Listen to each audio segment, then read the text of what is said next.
line at the end of September. Would you, do you plan to meet with Leader Schumer and Leader Jeffries to discuss that situation? Well, I will, I guess, but it's almost a waste of time to meet because they never approve anything. If we want money to fight crime, if we want money to do only good things, just good things. And let's not even talk about controversial. They don't want to meet about anything. They really are. They're stuck. They don't know what to do. They have probably more, I would say more than half are sane, but they are led by insane people. And the kind of things that they're pushing are not something. We have a communist running for the mayor of New York, and I wish him well. I may have to deal with him. I mean, it's not even conceivable. It's not even conceivable that could happen, and maybe he won't win. What's the point of supporting Trump? He's a Zionist. You. Unlike you, right? I know better. I've been around and watching politics for a long time, probably since before you were born. I'm guessing that you're a young man, Captain Ignatius, or you probably wouldn't have this take. Of course, there's no way for me to prove that, so you'll probably spam in the chat, no, I'm 60, but you're not. You're probably somewhere between, 19 and 24 or something like that. You don't realize that if we had to choose, and we did have to choose, we had Trump or we had Kamala Harris. Kamala Harris would not have made any decisions, I think, much differently than Trump when it came. I don't think she would have made many. Now, I don't agree with the overwhelming support that Trump has handed over, especially during the Iran thing, but that was quite overblown, wasn't it? The whole Iran, we're going into World War III. Oh my God, it's all over. That was heavily overblown. And when I wasn't the first on the scene to give commentary about how we were heading towards WWNAM 4, a lot of people tried to come after my head. Why won't you give a take on this? Oh, you're scared, blah, blah. And it's like, no, I want to see what happens. Turns out that whole thing was overblown. A lot of people got egg on their face who were predicting doom and gloom and the end of the world in WWNAM 4. It never happened. It didn't happen. It didn't. Now, you can be upset about that, but it didn't happen. They went in, bombed the shit out of them, left. That seemed to be the end of it. A couple of retaliatory missile strikes, and then it seems like it's business as usual again. Wasn't much that came out of that.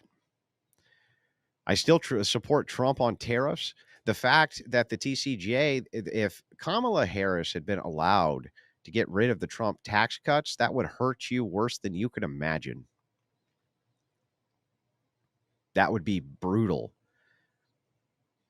An overnight increase of 10+% corporate businesses would just be brutal. That's all a tax for you, by the way. She was going to let those expire and then pour hundreds of millions or billions of dollars into this idea of building some houses somewhere. We're going to build more houses. The f would that do? Just end up with a bunch of low-income ghettos. That's what they used to try to do that all the time in the 70s and 80s. Pour money into these large, giant complexes. And now what do they call them? They call them ghettos. Section 8 housing, things like the projects. That's what they were. They were projects to build houses for the underprivileged who couldn't afford them. And it ended up turning into a giant cesspool of government waste spending.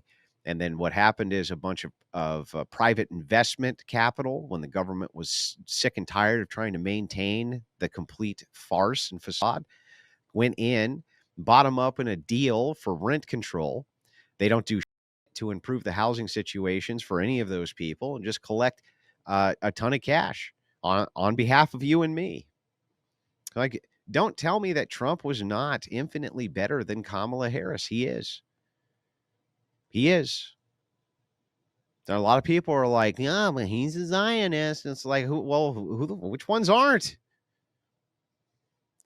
I'm recently retired military. what I've learned is that other countries don't hold readiness in a high priority.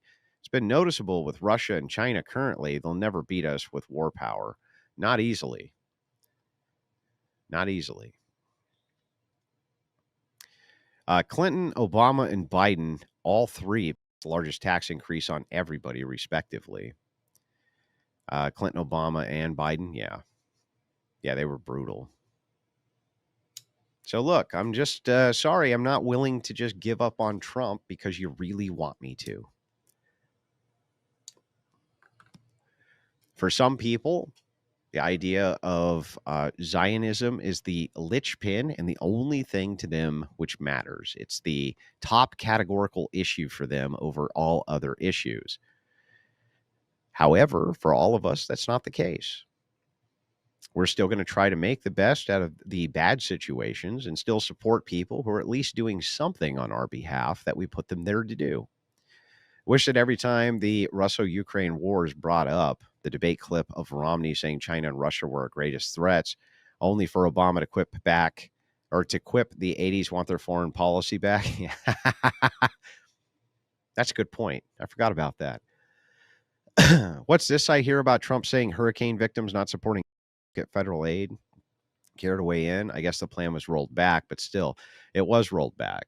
There was some type of public outcry there, which happened, but the details of it are still a bit murky to me. So I'll dive into a little bit more of that tonight. We'll cover it tomorrow if you guys want. Exactly. There's a lot of pretend cope too, by the way, a lot of pretentious coping. So people who think that, you can't vote your way out of this mess. It's like, well, we voted our way into it. We voted our way into the mess. Why do you think it is that you can't public policy or that people can't sway their opinions? This whole thing which happened, what really moved the goalpost on foreign policy and the big anti sentiment is because of what they're doing in Palestine. Now, if you want to go and support Democrat Harris, you're welcome to do so. But if you think that she's going to be superior to Donald Trump, you're crazy.